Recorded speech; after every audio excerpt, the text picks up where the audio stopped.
The Hadzabe tribe of Tanzania is one of the last remaining hunter-gatherer societies in the world. Their ability to survive in the African wilderness for thousands of years is due to their expert hunting techniques and unique language system, which play a crucial role in their daily lives. In this article, we will explore how the Hadzabe hunt with traditional weapons, track animals, and use their language as a tool for survival. 1. Hadzabe hunting techniques, bow and arrow herb. Hunting is the foundation of Hadzabe life. Unlike agricultural communities, the Hadzabe do not grow crops or keep livestock. They rely entirely on hunting and gathering for food. 1.1 Traditional weapons. The Hadzabe hunt with handmade weapons, crafted from natural materials found in the environment. These weapons include heavy checkmark bows and arrows, made from local hardwoods such as conifer. The string is made from animal tendons or plant fibers. Heavy checkmark poison-tipped arrows. The Hadzabe extract poison from the adenium, desert rose, plant and apply it to arrow tips. This poison weakens animals within minutes. Heavy checkmark spears and clubs, used for close-range hunting or finishing off large animals. 1.2 Hunting strategies. The Hadzabe use a variety of hunting methods, each designed for different environments and animals. 1.2.1 Silent stalking and tracking. Hadzabe hunters move silently through the bush, carefully observing footprints, animal droppings, and broken branches. They rely on the direction of the wind to avoid being detected by their prey's sense of smell. When an animal is spotted, they crouch low and move slowly, blending into the environment. 1.2.2 Group hunting. Large animals like kudu, buffalo, and zebra require teamwork. Hunters spread out in a formation, surrounding the animal and using hand signals to communicate. Arrows tipped with poison slow down the animal, making it easier to track and finish. 1.2. Traditional hunting techniques of the Hadzabe bush tribe, bow and arrow fire paw prints. The Hadzabe people of northern Tanzania are one of the last remaining hunter-gatherer tribes in Africa. Unlike many other indigenous communities that have adopted farming or livestock herding, the Hadzabe continue to rely on hunting and gathering as their primary means of survival. Their hunting techniques have been refined over generations, blending knowledge of the land, animal behavior, and highly specialized weaponry.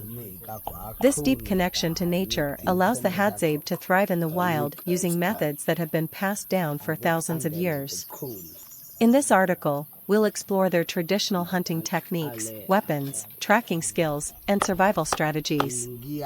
1. Hunting as a way of life. For the Hadzabe, hunting is more than just a way to obtain food, it is a sacred tradition, a skill passed from fathers to sons, and a way to prove one's strength and ability to provide. Unlike other societies that domesticate animals, the Hadzabe live in harmony with the wild, taking only what they need to sustain themselves. Hunting is done almost daily, as the Hadzabe do not store food or raise livestock.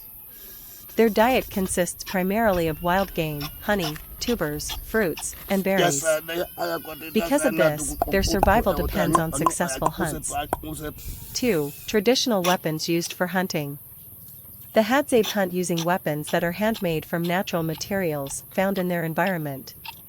Each weapon is carefully crafted to ensure precision and effectiveness. 2.1 Bows and arrows. Bow and arrow. The Hadzabe are skilled bow hunters, using bows that are heavy checkmark made from strong, flexible wood, such as conifer trees. Heavy checkmark strung with animal tendons, which provide durability and elasticity.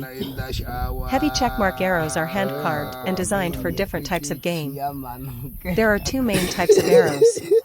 White heavy checkmark poison-tipped arrows, used for large game like antelope, kudu, and buffalo.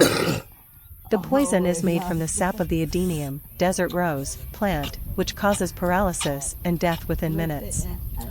White heavy checkmark non-poisoned arrows, used for hunting smaller animals and birds.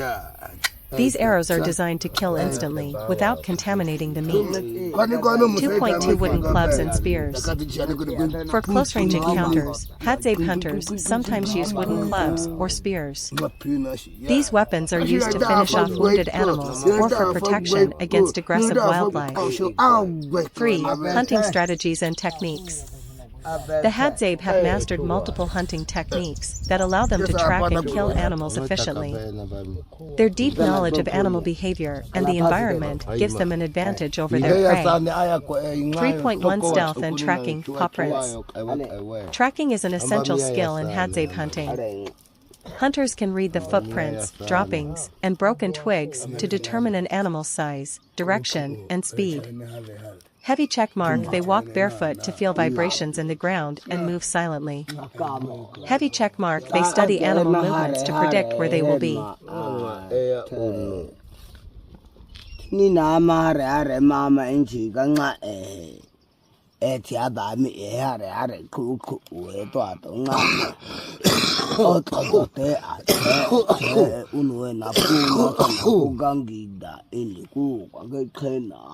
Heavy check mark, they observe the wind direction to prevent their scent from reaching the prey. 3.2 Imitating animal sounds. Hadzabe hunters can mimic the calls of different animals to lure them closer. Some of the sounds they imitate include white heavy check mark, the distress call of an injured animal to attract predators. White heavy check mark, bird calls to locate flocks of edible birds. White heavy check mark, the grunts of antelopes or warthogs to deceive them. 3.3 Solo versus group hunting. Small orange diamond solo hunting. Done for small game such as birds, hares, and monkeys. Requires patience, precision, and camouflage. A hunter may spend hours crawling through bushes to get close to an animal. Small orange diamond group hunting. Used for larger animals like impala, wildebeest, and zebras. The hunters surround the prey and coordinate attacks. They use hand signals and soft clicks, part of their language, to communicate. 3.4 Using fire to drive out animals' fire. In some cases, Hadzabe hunters set controlled fires to drive small animals out of hiding. This method is useful for catching rodents and other burrowing creatures. 4. Hunting large versus small game. 4.1 Hunting large game. For large animals, Hadzabe hunters rely on white heavy checkmark poisoned arrows to weaken the animal. White heavy checkmark tracking skills to follow the wounded prey. White heavy checkmark teamwork to bring the animal down. Once a large animal is killed, the entire tribe gathers to butcher the meat and distribute it among all members. 4.2 Hunting small game bird.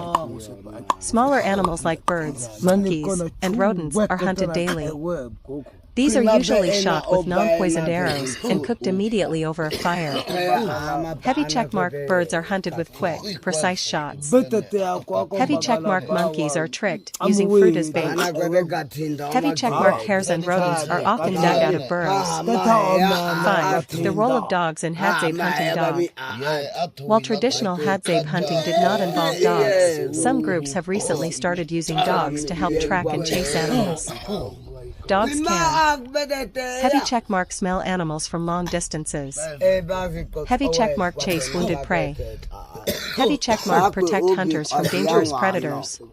New hunting dogs are trained by experienced hunters to work alongside them in the bush. 6. Hunting and conservation challenges. While hunting has sustained the Hadzabe for thousands of years, they now face challenges that threaten their way of life. Heavy checkmark land loss due to agriculture and tourism. Heavy checkmark wildlife protection laws that restrict hunting. Heavy checkmark climate change, which affects animal migration and food sources. Heavy checkmark modernization, leading some Hadzabe to abandon traditional practices. Despite these challenges, efforts are being made to protect Hadzabe hunting traditions while also ensuring conservation of the environment. 7. The future of Hadzabe hunting. The Hadzabe continue to pass their hunting knowledge to the next generation. Many young Hadzabe boys learn to shoot bows and track animals from an early age. Some organizations are working with the Hadzabe to preserve their hunting rights and culture while promoting sustainable hunting practice. The world continues to change. Preserving the Hadzabe way of life is crucial. Their traditions offer valuable lessons in sustainability, respect for nature, and the importance of living in harmony with the environment. Hadzabe women cooking monkey for family dinner. The Hadzabe Bushmen of northern Tanzania are one of the last remaining hunter-gatherer tribes in Africa. Living off the land, they rely on their traditional knowledge to hunt, gather, and cook meals for their families. Among their various food sources, monkey meat is sometimes hunted and prepared as a special meal when available. Cooking in the Hadzabe community is not just about making food, it is a social and cultural event, where women play a crucial role in ensuring the family is well fed and traditions are passed down to younger generations. In this article, we explore the entire process of preparing a monkey for family dinner, from hunting to cooking, and the deep-rooted traditions surrounding food in the Hadzabe tribe. 1. The hunt, bringing home the meal. Before the cooking begins, the men of the Hadzabe set out to hunt in the surrounding woodlands. Hunting is an essential part of their way of life, providing not just food but also reinforcing survival skills, teamwork, and tradition. Tracking and locating monkeys. The hunters move silently through the bush, using click-based communication to signal each other. Monkeys are usually found in tree canopies, making them a challenging target. The Hadzabe use bows and arrows with precise aim to bring them down. Using traditional weapons. A non-poisoned arrow is often used for small game like monkeys to preserve the meat. Once an animal is struck, hunters track its movements until it can be retrieved. Returning to the village. Once the hunt is successful, the meat is shared among the community. Women prepare the fire and get ready to cook the meal for the family. 2. Preparing the monkey for cooking. Once the monkey is brought back to the village, the preparation process begins. The Hadzabe have simple yet effective ways of butchering and cooking meat, using tools made from bones, stones, and wood. 2.1 Cleaning and skinning the monkey. The monkey is first roasted over an open fire to burn off the fur. Women then use sharp knives or stones to remove any remaining hair. The internal organs are carefully removed, some parts are eaten, while others are discarded. 2.2 Roasting versus boiling. Hadzabe traditionally roast meat over an open fire, which gives it a smoky, rich flavor. In some cases, the meat is boiled in a pot if water is available, making it tender and easier to chew.